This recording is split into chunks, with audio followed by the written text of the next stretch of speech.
Hello friends, मैं महक। Civil services aspirants को मैं public administration, ethics, internal security, governance और सीसैट में लगातार मार्गदर्शन देता आ रहा हूँ। फ्रेंड्स, मैं सेंट्रल यूनिवर्सिटी दिल्ली में एसोसिएट होने के साथ साथ दिल्ली के टॉप मोस्ट संस्थानों में भी अपने शैक्षणिक कार्यों को संपन्न किया। कोरोना के समय जब हमारे स्टूडेंट्स ऑफलाइन क्लासेस नहीं ले पा रहे थे, तो मैंने एक online platform hawk study circle को इस्टेबल किया, जिसमें हमारे 2 बैच चल रहे हैं। एक मॉर्निंग में क्रैश कोर्स चल रहा है जो पीटी के पॉइंट ऑफ व्यू से है, पीटी 2020 के पॉइंट ऑफ व्यू से है, एंड इवनिंग में हमारा फाउंडेशन बैच जस्ट अभी स्टार्ट हुआ है और इसका उद्देश्य है यूपीएससी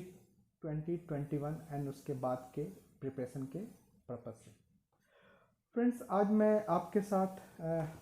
जो ये वीडियो बना रहा हूँ,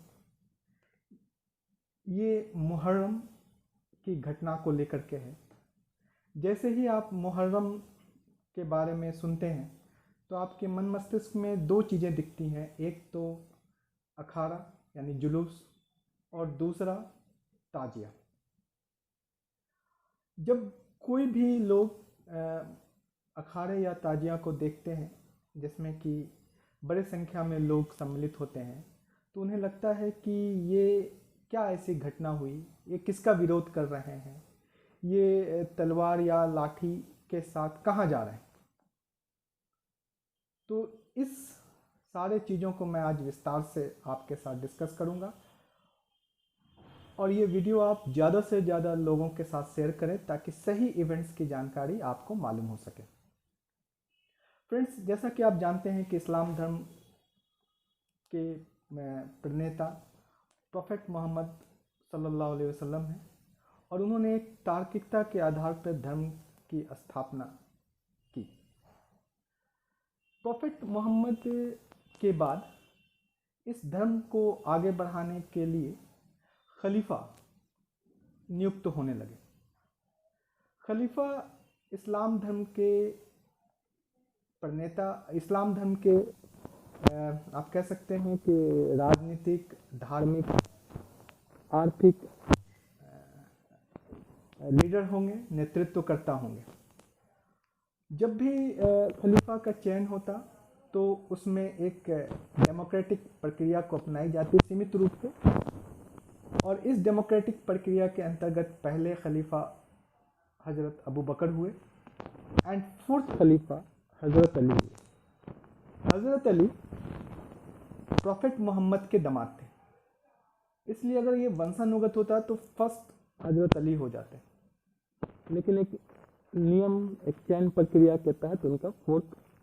सिलेक्शन हुआ, 4th खलीफा के रूप में। 4th खलीफा के बाद जब हमारे 5th खलीफा हुए हज़रत माविया, जब हज़रत माविया खलीफा हुए तो उनके पुत्र थे यजीद, और यजीद ये चाहते थे कि जो खलीफा का जो पद है वो वंशानुगत हो जाए, इसलिए वो इस्लाम धर्म के जो सैन्य थे या आर्थिक या राजनीतिक शक्तियाँ थी उस पर वो अपना कंट्रोल करना चाहते थे, जो कि एक तरह से निर्धारित प्रक्रिया के विरुद्ध थी। यजीद कूफा के क्षेत्र में रहते थे और वहाँ पर वे बड़ी संख्या में मुसलमानों, अपने ही संप्रदाय के लोगों के साथ शोषण से संबंधित शोषण करते थे। उनका बड़ी संख्या में जो है वो शराब और इस तरह की जो चीज़ें थी वो आम हो चुकी थी। इसलिए कूफा के लोग हज़रत हुसैन अली, जो प्रोफेट मोहम्मद के नवासे थे, उनके पास पत्राचार लिख रहे थे और उनको बता रहे थे कि खलीफा के पुत्र अपने शक्तियों का दुरुपयोग कर रहे हैं। हज़रत हुसैन अली जब इन सारे चीज़ों से अवगत हुए तो वो अपने 72 सहाबा या सोल्जर्स के साथ कूफा की तरफ आगे बढ़े। यजीद के पास मुस्लिम धर्म के सैन्य शक्ति थी और उसका दुरुपयोग करते हुए उन्होंने हज़रत हुसैन अली को करबला, जो इराक में करबला के पास उनकी घेराबंदी कर दी। हजरत हुसैन अली ने उनसे कहा कि धर्म के रास्ते पे आगे बढ़िए और इन सब चीज़ों को छोड़ दीजिए, परंतु वो अपने शक्ति और गुरूर में इतना चूर था कि वो सीधा हजरत हुसैन अली के साथ युद्ध पर आतुर था। 10 अक्टूबर 680 AD में मुहर्रम के चांद के 10वीं तारीख को ये युद्ध करबला के मैदान पे प्रारंभ हुआ और संध्या से पहले, सूर्यास्त से पहले 1 या 2 घंटे पहले, जब हजरत हुसैन अली असर की नमाज पढ़ रहे थे तो उस समय उन पर घात लगाकर हमला किया गया, जिनसे उनकी शहादत हुई। यजीद ने बड़े पैमाने पर जो हजरत अली के सेना थी उनके साथ क्रूरतापूर्ण व्यवहार किया और इसी के कारण प्रत्येक मुहर्रम की 10वीं तारीख को यौम अशूरा के रूप में मनाया जाता है, जिसमें कि इस बात को मनन किया जाता है, याद किया जाता है कि किस प्रकार असत्य, शोषण, जुल्म के खिलाफ एक बड़ी सेना के विरुद्ध भी हजरत हुसैन अली अपनी छोटी से सेना के साथ उनके मुकाबला करने के लिए गए और फाइनली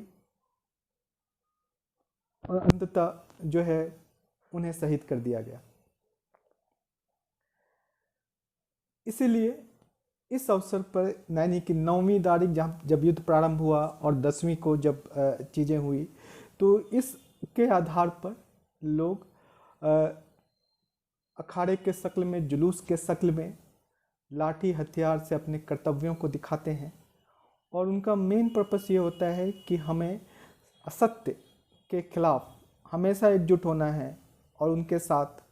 लड़ना है अगर ज़रूरत पड़ी तो। इसलिए ये अखाड़ा, ये ताजिया, जो ताजिया होते हैं वो बेसिकली एक तरह से आप कह सकते हैं एक प्रतीक होता है और प्रतीक के रूप में उसे कई लोग जो है कई जगह पे करबला बनाए जाते हैं, जगह जगह पे वहाँ पर जाकर के उन्हें रखा जाता है। हमारे सिया ब्रदर्स जो हैं वो इस जुलूस में काफ़ी